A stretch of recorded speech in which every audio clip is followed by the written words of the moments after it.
Imagine you're lost deep in a dark forest. Suddenly, a hut appears, but it's no ordinary hut. It stands on a pair of massive, scaly chicken legs, and it can spin and walk. Knock on the door, and you might come face to face with one of the most terrifying and fascinating figures in all of folklore, Baba Yaga. Is she a child-eating monster, a wise woman who guides lost souls, or something else entirely? Today, we re-journeying into the heart of Slavic mythology to uncover the truth about the witch who lives in the walking house.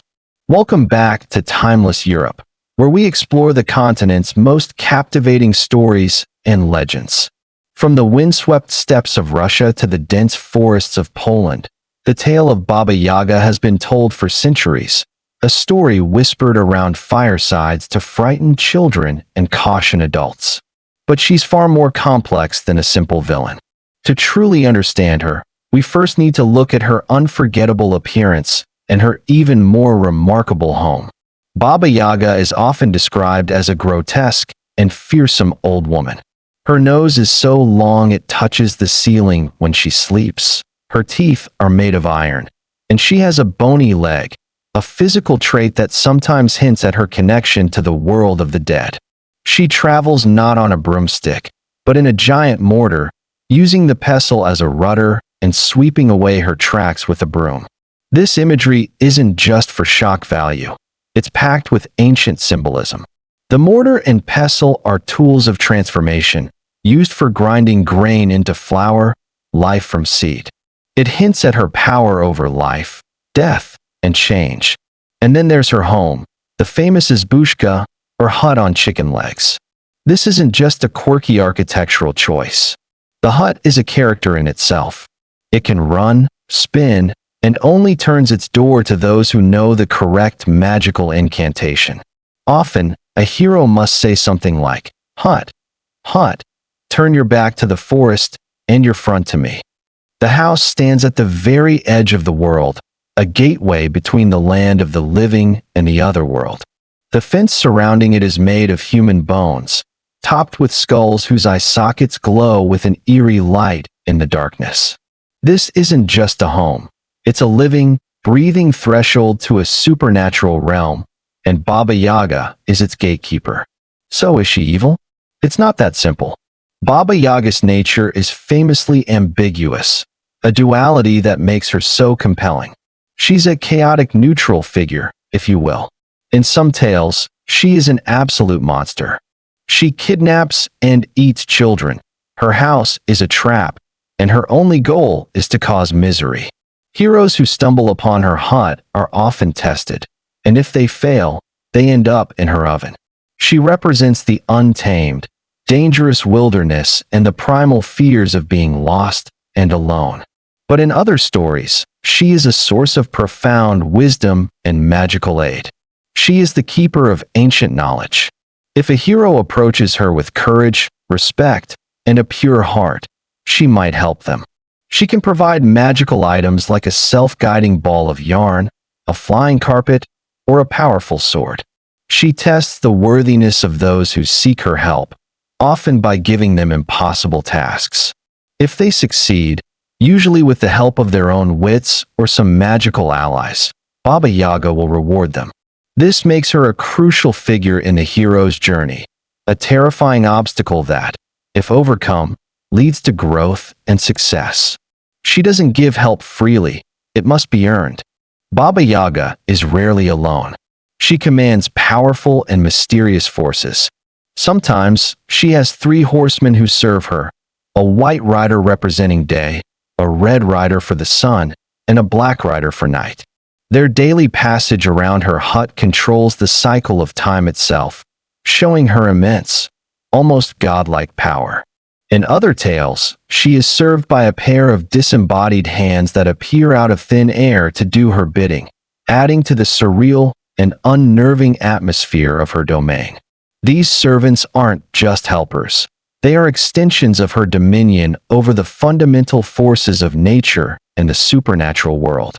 Let's look at a classic Baba Yaga story to see how these elements come together. One of the most famous is the tale of Vasilisa the Beautiful. After her mother's death, young Vasilisa is left with a cruel stepmother and stepsisters who torment her. They send her into the dark forest on a terrifying errand to fetch fire from Baba Yaga, hoping she will never return.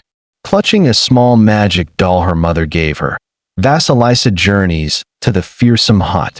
When she arrives, Baba Yaga agrees to give her fire, but only if Vasilisa completes a series of impossible chores, sorting a pile of mildewed corn from good corn, separating poppy seeds from dirt, and so on. Overwhelmed, Vasilisa nearly despairs, but her magic doll comforts her and completes the tasks while she sleeps. Baba Yaga is surprised but keeps her word. Instead of a simple torch, she gives Vasilisa a skull from her fence, its eyes blazing with magical fire. When Vasilisa returns home, the skull's fiery gaze incinerates her cruel stepmother and stepsisters, freeing her from their tyranny. In this story, Baba Yaga isn't just a villain. She acts as an agent of justice. She tests Vasilisa's spirit and, by providing the means for her revenge, helps her transition from a powerless girl into a strong, independent woman. She is a catalyst for change, a force of nature that purges the wicked and rewards the worthy. This brings us to the deeper themes woven into the Baba Yaga myths. One of the most powerful is the theme of initiation. Her hut is a crucible where heroes are tested and transformed. To enter her world is to face one's deepest fears and prove one's mettle. Those who emerge are no longer the same. They are stronger, wiser, and ready for the next stage of their lives. Baba Yaga, in this sense, is a figure of female power and a guardian of rites of passage. She also embodies the untamable power of nature. She lives deep in the forest, far from civilization, and her actions are as unpredictable as a storm or a wild animal. She represents a pre-Christian, pagan world, a force that cannot be controlled or easily understood. In a world increasingly dominated by order and reason, Baba Yaga reminds us of the wild, chaotic, and powerful forces that still exist at the edges of our understanding. Ultimately, Baba Yaga is more than just a witch. She is a complex symbol of death and rebirth, a terrifying judge and a wise guide, a destructive force and a catalyst for growth. She is the wildness of the forest, the wisdom of the crone, and the keeper of the gateway between worlds. Her story has endured for centuries because it speaks to something fundamental within us: the fear of the unknown, the hope for guidance in dark times, and the knowledge that sometimes to find our strength, we must first venture into the woods and knock on the door of a hut that walks on chicken legs. What do you think? Is Baba Yaga a villain, a helper, or something else entirely? Let me know your thoughts in the comments below. Thanks for joining us on Timeless Europe. If you enjoyed this journey into folklore, don't forget to like, subscribe, and hit that bell icon so you never miss an adventure. See you next time.